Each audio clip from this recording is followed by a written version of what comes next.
பவுல் அப்போஸ்தலன் சொல்லுகிறார், தன்னுடைய வாழ்க்கையில, தன் வாழ்க்கை பயணத்துல தான் பெற்றுக்கொண்ட தேவ கிருபையை சார்ந்த தேவ கிருபை நின்று கொண்டு பவுல் அப்போஸ்தலன் இப்படி சொல்லுகிறார், ஆமென், ஆகிலும் நான் இருப்பது தேவனுடைய கிருபையில இருக்கிறேன் அப்படிங்கிறார். அல்லேலூயா. ஆகிலும் நான் இருக்கிறேன் அப்படின்னு சொன்னா அவருடைய வாழ்க்கையில ஏதோ சில காரியங்கள் எல்லாம் நடந்திருக்கிறது, ஏதோ சில சூழ்நிலைகள் ஊடாய் கடந்து வந்திருக்கிறார். இன்றைக்கும் ஊழியத்தின் பாதையிலும் குடும்பத்திலும் சபையிலும் விசுவாசிகளுடைய பிரச்சனையான சூழ்நிலைகள் இதெல்லாவற்றின் மத்தியிலும் ஒரு தேவனுடைய ஊழியர் அவர் நிற்கிறார் என்று சொன்னால் அது தேவன் தம்முடைய பிள்ளைகளுக்கு கொடுத்திருக்கிற கிருபையினால். அந்த கிருபை தான் நம்ம எல்லா நிலைகளிலுமே நிறுத்தி வருகிறது. எல்லா சூழ்நிலைகளிலுமே ஆண்டவருக்காக நிற்பதற்கு, ஆண்டவருக்காக வாழ்வதற்கு எல்லாவற்றையும் தருணம் பண்ணி, ஆமென், ஊழியத்தின் பாதையில வருகிற பிரச்சனைகள், நம்முடைய சபை விசுவாசியுடைய வாழ்க்கையில வருகிற பிரச்சனைகள், அது நம்மை பாதிக்கிற விதங்கள், நம்முடைய குடும்பத்தில் வருகிற பிரச்சனைகள், பொருளாதாரத்தில் வருகிற பிரச்சனைகள், ஆமென், ஸ்தோத்திர, ஊழியத்தின் பாதையில் வருகிற எதிர்ப்புகள், இவைகள் எல்லாவற்றிலுமே ஒரு தேவனுடைய ஊழியக்காரன், ஒரு தேவனுடைய பிள்ளை நிற்கிறார் என்று சொன்னால் அதற்கு ஒரே ஒரு காரணம், தேவன் தம்முடைய பிள்ளைகளுக்கு கிருபை தந்திருக்கிறபடியினாலே. அந்த கிருபை தான் நம்ம இதுவரை நிறுத்தி வருகிறது. அதான் பவுல் சொல்லுகிறார், ஆகிலும் நான் நிற்பது தேவனுடைய கிருபையினாலே நான் நிற்கிறேன் என்று பவுல் அப்போஸ்தலன் சொல்லுகிறார். அல்லேலூயா. ஆமென். அவருடைய கிருபை, ஆமென், ஸ்தோத்திரம், இன்றைக்கும் ஆமென் நீங்களும் நானும் ஜீவனோடு கூட இருப்பதற்கு காரணம் என்ன? அவர் நம்மேல் வைத்த கிருபையினாலே, அவர் நமக்கு அளித்திருக்கிற கிருபையினாலே. என்றைக்கோ அழிந்து போக வேண்டியவர்கள், என்றைக்கோ ஆமென் பூமியில் ஆமென் இல்லாமல் போக வேண்டிய நம்மை தேவன் இன்றைக்கும் ஆமென் நிறுத்தி வைத்திருக்கிறார் என்று சொன்னால் இந்த நிலைக்கு நாம் பாத்திரவான்கள் அல்ல. இந்த இப்படிப்பட்ட ஒரு கனமான இடத்திற்கு நாம் தகுதி உள்ளவர்கள் அல்ல. நம்முடைய பழைய வாழ்க்கையெல்லாம் நினைச்சு பார்த்தா, பழைய வாழ்க்கையை சிந்திச்சு பார்த்தா இப்படி நாம் நிற்க வேண்டியவர்கள் அல்ல. ஆனாலும் இன்றைக்கு தேவன் நம்மை நிற்க பண்ணி இருக்கிறார் என்று சொன்னால், அப்படிப்பட்ட சூழ்நிலைகளிலும் நான் நிற்கிறேன் என்று சொன்னால் அதற்கு காரணம் அவர் என் மேல் வைத்த பெரிய கிருபை. அதனால்தான் பவுல் அப்போஸ்தலன் சொல்லுகிறார், ஆகிலும் நான் இருப்பது தேவனுடைய கிருபையினாலே அப்படிங்கிறார். ஆமென். பவுல் அப்போஸ்தலன் வாழ்க்கையில ஒரு 3 ஆமென் நிலைகளை நான் உங்களுக்கு சொல்ல விரும்புகிறேன். சீக்கிரமாக நான் சொல்லி முடிக்க விரும்புகிறேன். பவுலின் வாழ்க்கையில ஒரு 3 நிலைகளை நான் உங்களோடு கூட பேசும்படிக்கு விரும்புகிறேன். முதலாவது, பவுல் அப்போஸ்தலன் இயேசு கிறிஸ்துவை சந்திப்பதற்கு முன்பதாக பவுல் அப்போஸ்தலனை குறித்து நம்ம எடுத்து சிந்தித்து பார்த்தா, அவர் பெரிய ஆமென் ஸ்தோத்திரம் பணம் படைத்த, வசதி படைத்த ஒரு மனிதன். அவருக்கு ஆமென் அவருடைய அன்றைக்கு காலகட்டங்களிலே மிகுந்த ஏறத்தாழ 100 கோடிக்கு அதிகமான சொத்துடைய ஒரு மனிதன் என்று சொல்லப்படுகிறது. அவருக்கு கப்பல் எல்லாம் இருந்து சொல்லப்படுகிறது. பொருளாதாரத்தில் நல்ல நிலையில் இருந்த மனிதன். இரண்டாவதாக, கல்வியில, ஞானத்துல அவர் கமாலியலின் பாதத்தில் அமர்ந்திருந்து வேத பிரமாணத்தை கற்றுக்கொண்ட ஒரு மனிதன். இப்படி ஊழியக்காரர்கள் பரிசுத்தவான்கள் சொல்வார்கள், ஆமென், தூக்கத்திலே எழுந்து நியாயப்பிரமாணத்தை குறித்து பவுல் அப்போஸ்தலன் கேட்டா கூட ஆமென் சரியாக தவறில்லாமல் அதை ஒப்புவிக்கல சொல்லக்கூடிய அளவுக்கு நியாயப்பிரமாணத்தை கற்றிருந்த மனிதன். அவர் சொல்லும் பொழுது பிலிப்பியரின் புஸ்தகம் 3ஆம் அதிகாரத்தில் வாசிக்கலாம். பிலிப்பியரின் புஸ்தகம் 3ஆம் அதிகாரம் அவருடைய 5-6 வசனங்கள். பிலிப்பியர் 3 அவருடைய 5-6 வசனம். நான் 8ஆம் நாளிலே விருத்த சேதனம் அடைந்தவன் இஸ்ரவேல் வம்சத்தான். அவன் கவனிங்க, பவுல் இயேசு கிறிஸ்துவை சந்திப்பதற்கு முன்பதாக அவர் வாழ்க்கையில் இருந்ததான சம்பவங்களை சொல்லுகிறார். நான் 8ஆம் நாளில் விருத்த சேதனம் அடைந்தவன் இஸ்ரவேல் வம்சத்தான், பென்யாமின் கோத்திரத்தான், எபிரேயரில் பிறந்த எபிரேயர், நியாயப்பிரமாணத்தின்படி பரிசேயன், பக்தி வைராக்கியத்தின்படி சபையை துன்பப்படுத்தினவன், நியாயப்பிரமாணத்திற்குரிய நீதியின்படி குற்றம் சாட்டப்படாதவன். அப்போ பவுல் அப்போஸ்தலன் தன்னுடைய வாழ்க்கையில் இயேசு கிறிஸ்துவை சந்திப்பதற்கு முன்பதாக பல தகுதியுடைய மனுஷனாயிருந்தான். அவர் எபிரேயரில் பிறந்த எபிரேயன், அவன் கோத்திரங்களிலே பென்யமின் கோத்திரத்தான், அவன் பரிசேயன், அவன் நியாயப்பிரமாணத்தை கற்றுக்கொண்டவன். இப்படி பல தகுதிகள் அவருக்கு மேன்மை பாராட்டுவதற்கு இருந்தாலும் ஆனால் இயேசு கிறிஸ்துவை சந்தித்த பின்பு பவுல் என்ன சொல்லுகிறார்? தன் வாழ்க்கையில் இவ்வளவு ஆமென் ஸ்தோத்திரம், வசதிக்கு வசதி இருக்கிறது, கல்வி ஞானத்திற்கு கல்வி ஞானம் இருக்கிறது, சமுதாயத்தில் இல்லைனா அந்த பொது இடங்களில் அவருக்கு கிடைக்க வேண்டிய மரியாதைகள் இருக்கிறது, ஆமென், அந்த சங்கங்களில் அவருக்கு கிடைக்க வேண்டிய எல்லா விதமான வெகுமதிகளும் மரியாதைகளும் கனங்களும் இருந்தாலும், ஆனா இயேசு கிறிஸ்துவ அவர் சந்தித்த பின்பு அவர் சொல்லுகிறார், இவைகள் எல்லாம் நான் குப்பையும் நஷ்டமும் என்று எண்ணினேன் அப்படின்னு. அல்லேலூயா. தனக்கு இருந்த சகல மேன்மைகளையும் இயேசு கிறிஸ்துவை சந்தித்த பின்பு அவர் சொல்லுகிறார், இவைகள் எல்லாம் எனக்கு இருந்துச்சுங்க, ஆகிலும் இன்றைக்கு நான் அதை குப்பையும் ஆமென் ஆமென் அற்பமாய் எண்ணுகிறேன் என்று சொன்னார். இவைகளால் நான் வாழவில்லை, இவைகள் எல்லாம் இருந்தாலும் ஆகிலும் நான் இன்றைக்கு இருப்பது தேவ கிருபையினால் இருக்கிறேன். அல்லேலூயா. என் பணத்தினால் நான் நிலைக்கவில்லை, என்னுடைய ஞானத்தினால், என்னுடைய கல்வியினால், எனக்கு இருந்த கனத்தினால், எனக்கு இருந்த ஆமென் ஜனங்கள் மத்தியில் இருந்ததான அந்த கனத்தினால் நான் இன்றைக்கு நான் இருக்கல. இவைகள் எல்லாம் இருந்தது உண்மைதான். ஆனால் நான் இயேசு கிறிஸ்துவை என்றைக்கு நான் சந்தித்தேனோ அன்றைக்கு நான் புரிந்து கொண்டேன், இவைகளால் நான் நிற்கவில்லை, இவைகள் எனக்கு இருந்தாலும் ஆகிலும் நான் நிற்பதற்கு காரணம் அவர் என் மேல் வைத்த கிருபையினால். அல்லேலூயா. அல்லேலூயா. ஆகிலும் அவர் என் மேல் வைத்த கிருபையினாலே நான் நிற்கிறேன் என்று சொல்லி பவுல் அப்போஸ்தலன் சொல்றதை பார்க்கிறோம். அல்லேலூயா. ஆமென். அவருக்கு இருந்ததான எந்த காரியத்தையும் அதற்கு பின்பதாக அவர் மேன்மைப்படுத்தாமல் தேவன் தனக்கு கொடுத்த கிருபையை மட்டுமே அவர் மேன்மைப்படுத்தினார். அல்லேலூயா. ஆமென். ஸ்தோத்திர. வேதத்துல தேவ கிருபையை அறிந்து கொள்ளாத ஒரு மனிதன், கிருபையை பெற்றுக்கொண்ட மனிதன் சொல்லுகிறார், எனக்கு எல்லாம் இருந்துச்சு, சொத்துக்கு சொத்து, ஆஸ்திக்கு ஆஸ்தி, கனத்திற்கு கனம், ஆமென், என்னை போல ஒரு செல்வந்தன் இல்லை, என்னை போல ஒரு சொல்லி ஆமென் மிகைத்து ஆமென் வேறொருவன் இல்லை, இப்படி எல்லாம் இருந்தும் கிருபையை பெற்றுக்கொண்ட ஒரு மனுஷன் சொல்லுகிறான், இவைகள் எல்லாம் குப்பையும் அற்பமும் என்று சொல்லுகிறான். ஆனால் கிருபையை குறித்து அறியாத ஒரு மனுஷன் என்ன சொல்றான் தெரியுமா? வாசித்து பாருங்க, லூக்கா சுவிசேஷம் 12ஆம் அதிகாரம். லூக்கா சுவிசேஷம் 12ஆம் அதிகாரம் அவருடைய 16 முதல் 20 வரை. லூக்கா 12 16 முதல் 20 வரை. அல்லாமலும் ஒரு உவமையை அவர்களுக்கு சொன்னார். ஐஸ்வர்யம் உள்ள ஒருவனுடைய நிலம் நன்றாய் விளைந்தது. அப்பொழுது அவன் நான் என்ன செய்வேன், என் தானியங்களை சேர்த்து வைக்கிறதுக்கு இடமில்லையே, நான் ஒன்று செய்வேன், என் களஞ்சியங்களை இடித்து பெரிதாக கட்டி எனக்கு விளைந்த தானியத்தை என் பொருள்களையும் அங்கே சேர்த்து வைத்து பின்பு ஆத்துமாவே உனக்காக அநேக வருஷங்களுக்கு அநேக பொருள்கள் சேர்த்து வைக்கப்பட்டிருக்கிறது, நீ இளைப்பாரி புசித்து குடித்து பூரிப்பாயிரு என்று என் ஆத்துமாவோட சொல்லுவேன் என்று தனக்குள்ளே சிந்தித்து சொல்லிக் கொண்டான்.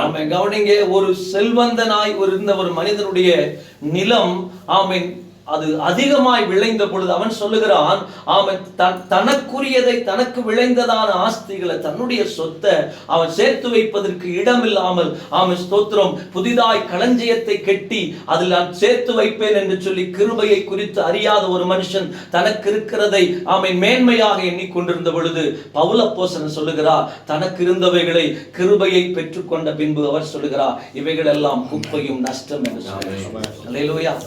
சங்கீதக்காரன் தாவீதை பாருங்க, 23ஆம் சங்கீதத்தில் சொல்லுகிறார், அவன் தேவ கிருபையை நன்றாய் உணர்ந்து கொண்ட சங்கீதக்காரன். ஆமென். ஜீவனை பார்க்கிலும் உமது கிருபை நல்லது என்று சொன்ன சங்கீதக்காரன் சொல்லுகிறார், கர்த்தர் என் மேய்ப்பராய் இருக்கிறார், நான் தாழ்ச்சி அடையேன் என்று சொல்லுகிறார். அல்லேலூயா. நான் எனக்காக ஒன்றை நான் சேர்த்து வைக்க போறதில்லை.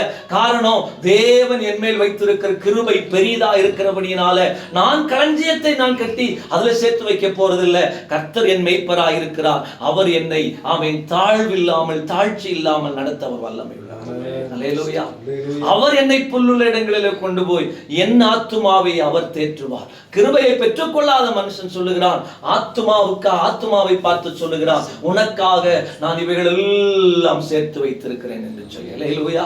அப்ப முதலாவது ஆமென் பவுல் அப்போஸ்தலனுடைய வாழ்க்கையில ஆமென் இயேசு கிறிஸ்துவை சந்திப்பதற்கு முன்பதாக இவைகள் எல்லாம் மேன்மை என்று கருதி கொண்டிருந்தாரோ அவைகள் அவருக்கு இருந்த போதிலும் அவர் சொல்லுகிறார், ஆகிலும் நான் நிற்பது இருப்பது தேவ கிருபையினால் என்று சொல்லுகிறார். கைகளை உயர்த்தி ஆண்டவருக்கு மகிமை செலுத்துவோம். அல்லேலூயா, அல்லேலூயா. இரண்டாவது அவருடைய 9ஆம் வசனத்தை வாசிங்களேன். நம்ம வாசித்த இந்த 1 கொரிந்தியர் 15:9 வாசிங்க. 1 கொரிந்தியர் 15:9.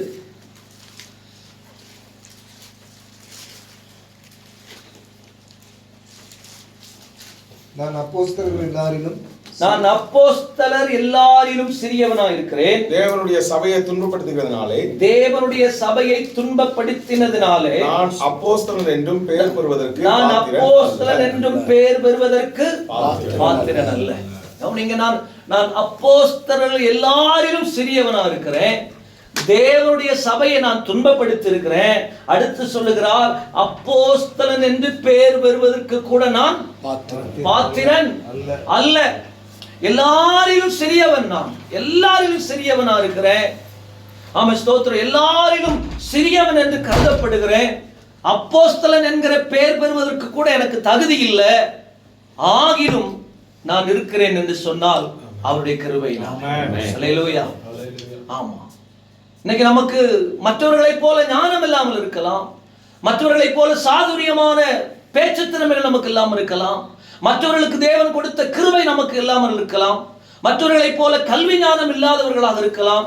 ஒருவேளை ஊழியத்துல நம்முடைய சக ஊழியர்களைப் போல நம்மால் ஊழிய பாதையில பயன்படுத்தப்படாம முடியாமல் கூட ஒருவேளை இருக்கலாம். ஆனாலும் நம்ம அழிந்து போகாம இருக்க காரணம் ஆண்டுடைய கிருபை.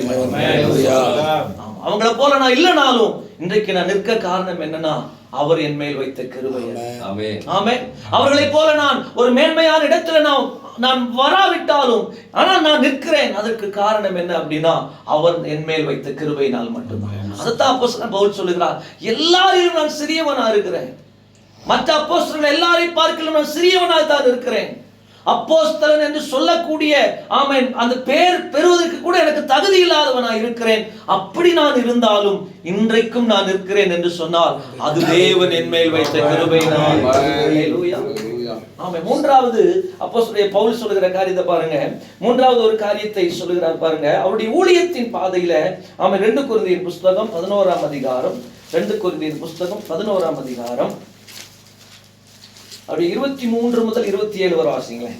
23 முதல் 27 வரை. அவர்கள் கிறிஸ்துவின் ஊழியக்காரரா நான் அதிகம் புத்தியனமாய் பேசுகிறேன்.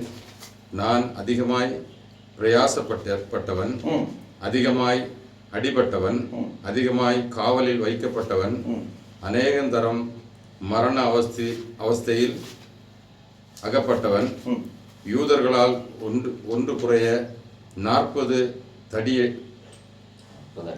அடியாக 5 தரம் அடிபட்டேன். 3ஆம் தரம் மிலாறுகளால் 3 தரம் அடிபட்டேன். 1 தரம் கல்லெறியுண்டேன். 3 தரம் கப்பர் சேதத்தில் இருந்தேன். கடலில் ஒரு இராப்பகல் முழுதும் போக்கினேன். அநேக தரம் பிரயாணம் பண்ணினேன். ஆறுதலால் வந்த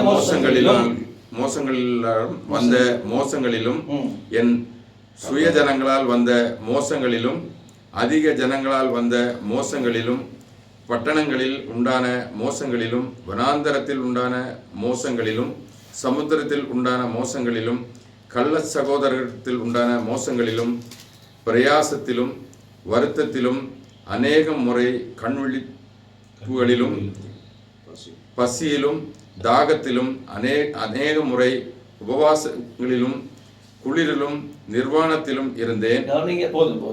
பவுல் அப்போஸ்தலன் சொல்லுகிறார், ஆமென், நான் அதிகமாக பிரயாசப்பட்டவன், அதிகமாக அடிபட்டவன், அதிகமாய் காவலில் வைக்கப்பட்டவன், அநேகந்தரம் மரணாவதியில் அகப்பட்டவன், யூதர்களால் ஒன்று குறைய 40 அடியாக 5 தரம் அடிக்கப்பட்டேன். 3 தரம் மிலாறுகளால் அடிக்கப்பட்டேன். 1 தரம் கல்லெறி உண்டேன். 3 தரம் கப்பர் சேதத்தில் இருந்தேன். கடலிலே ஒரு ராப்பகல் முழுவதும் போக்கேன், அநேகந்தரம் பிரயாணம் பண்ணினேன். ஆறுகளால் வந்த மோசங்கள், கள்ளரால் வந்த மோசங்கள், என் சுய ஜனங்களால் வந்த மோசங்கள், அந்நிய ஜனங்களால் வந்த மோசங்கள், பட்டணங்களில் உண்டான மோசங்கள், வனாந்தரத்தில் உண்டான மோசங்கள், சமுத்திரத்தில் உண்டான மோசங்கள், கள்ள சகோதரத்தில் உண்டான மோசங்கள், பிரயாசத்திலும் வருத்தத்திலும், அநேக முறை கண் விழிப்புகளும், பசியிலும் தாகத்திலும், அநேக முறை உபவாசத்திலும், குளிரிலும், நிர்வாணத்திலும் இருந்திருக்கிறேன் என்று பவுலப்போஸ்தலன் சொல்லுகிறார். அல்லேலூயா.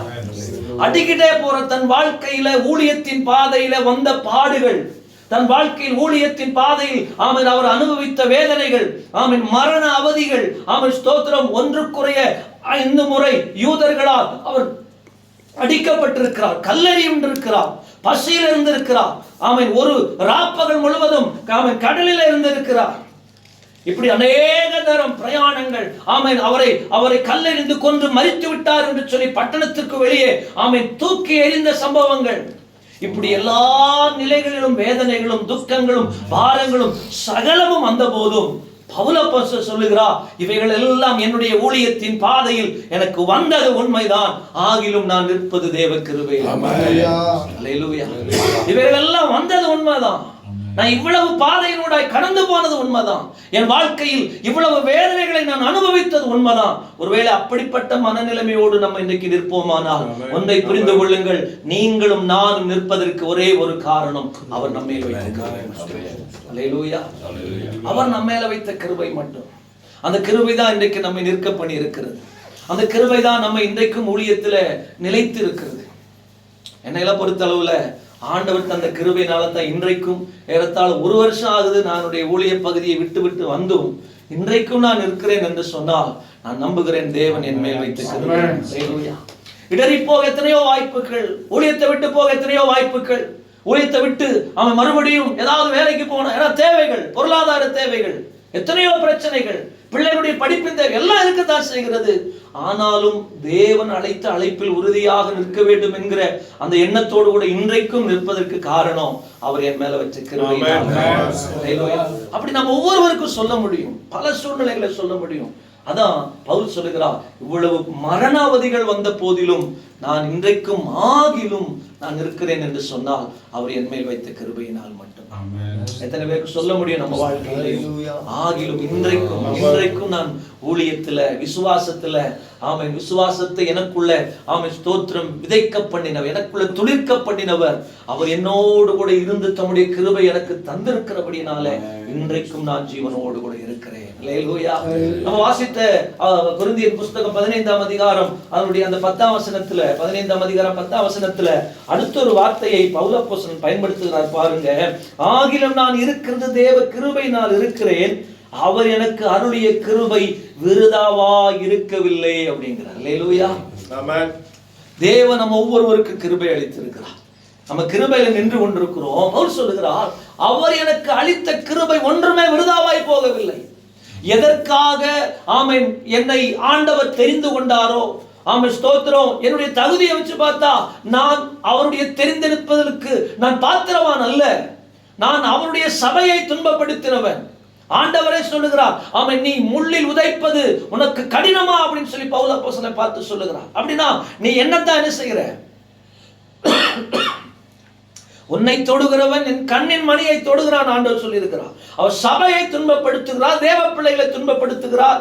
இப்படி எல்லா நிலைகளிலும் தெரிந்தெடுப்பதற்கு பாத்திரவான் அல்லாதிருந்ததான பவுல் அப்போஸ்தலனை கர்த்தர் தெரிந்து கொண்டு அவருக்கு கிருபைகளை அளித்து அவரை நிற்க பண்ணி அவருடைய ஊழியத்தின் பாதையில பயன்படுத்தி கொண்டிருக்கும் பொழுது பவுல் அப்போஸ்தலன் சொல்லுகிறார், எதற்காக தேவன் எனக்கு கிருபை அளித்தாரோ அந்த கிருபையில ஒன்றுமே அது விருதாவாய் போகவே.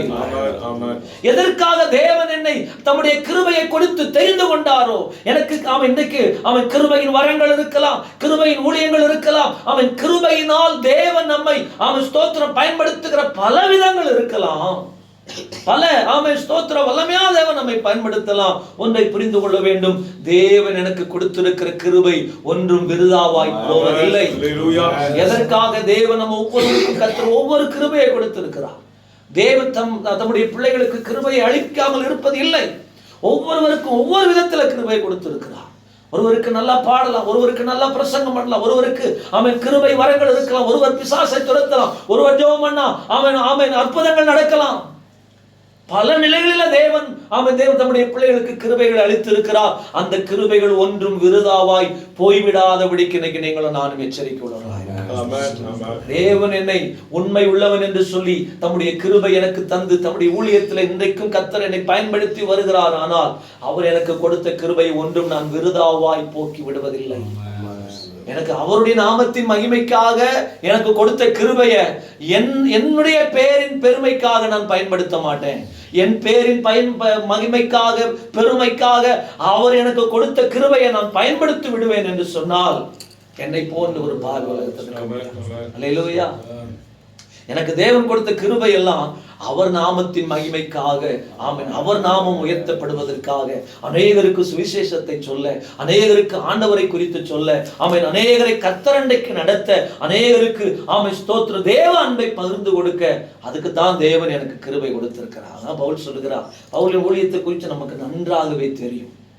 பவுலின் ஊழிய பாதைகள், அவருடைய மிஷனரி பயணங்கள், அவன் எங்கெல்லாம் ஊழியத்திற்கு போனார், எப்படியெல்லாம் ஊழியர் செய்தார், இதெல்லாம் நமக்கு நன்றாகவே தெரியும். அவர் சொல்லுகிறார், எனக்கு அவர் கொடுத்த கிருபை ஒன்றும் விருதாவாய் போகவில்லை. அல்லேலூயா.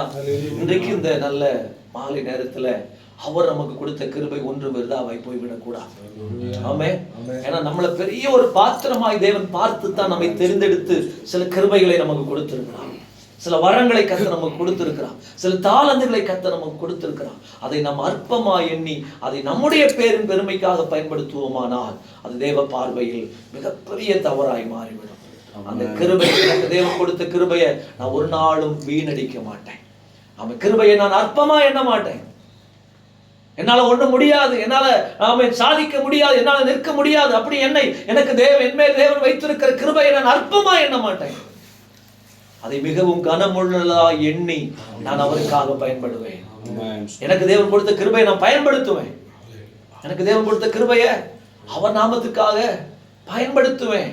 ஆமென், ஸ்தோத்திரம். அப்படிப்பட்ட சிந்தனையோடு, அப்படிப்பட்ட எண்ணத்தோட நம்ம இந்த நாட்களில ஊழியத்தின் பாதையில பயன்படுவோமானால் நிச்சயமாக தேவன் நம்மை கொண்டு பெரிய காரியங்களை செய்வார். நிச்சயமாக அவர்